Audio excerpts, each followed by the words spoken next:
আজকে সন্ধ্যাবেলায় পেঁয়াজ শাকের পকোড়ি বানাবো। অনেক দিন ধরেই পেঁয়াজ শাকের পকোড়ি খাই না, আর শীতকালে এই প্রথমবার পেঁয়াজ শাকের পকোড়ি বানাচ্ছি। তা আমাদের বাড়িতেই হয়েছিল শাকগুলো, সেই জন্য সন্ধ্যাবেলার সময় কেটে নিয়ে ধুয়ে নিয়ে আর এই যে কাটাও হয়ে গেল আমার। আর তার সাথে সাথে পেঁয়াজও দিয়ে দিয়েছি। তো দেখো এখন লঙ্কা হলুদ সব কিছু দিয়ে দিলি, এরপরে হালকা মশলাও দিয়ে দিছি, যা যা মশলা আছে ঘরে। তো দেখো সব দিয়ে দিলি, এবার কড়াইও বসাই দিলি গ্যাস ধরাই। দেখো কড়াইয়ের মধ্যে তেল ঢেলে দিলি, আর হালকা গরম হয়েছে তখন থেকেই ছাড়া শুরু করছি, কারণ তো মিস্ত্রির মতন অতটা তো স্পিড হয় না হাতটা, সেই জন্য ধীরে ধীরে ছাড়তে ছাড়তে কিন্তু পুড়ে যায় বেশি যদি গরম থাকে। তো দেখো আমার হয়ে গেছে, একদম লাল লাল করে ভাজে নিয়েছি পেঁয়াজ শাকের পকোড়িকে।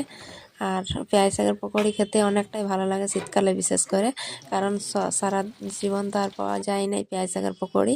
তো তাই এই মানে শীতকালে যখন যেটা সিজন তখন সেটা কিন্তু বানাতে একটু ইচ্ছাও করে, খেতেও ভালো লাগে। তো দেখো পকোড়ি আমার হয়ে গেল, আর ওইদিকে চাটা বসাই দিয়েছিলি। তো এখন চা আর পকোড়ি গরম গরম হয়ে যাবে। তো আজকে এই খাবারগুলাই আজকে আমাদের হলো। আজ আর রুটি বানাবো নাই। তো কেমন হয়েছে ভিডিওটা, তোমাদের যদি ভালো লাগে তাহলে অবশ্যই একটি লাইক দিয়ে চ্যানেলটি সাবস্ক্রাইব করে পাশে থাকবে। পরবর্তী ভিডিওতে দেখা হচ্ছে। Tata bye, good night.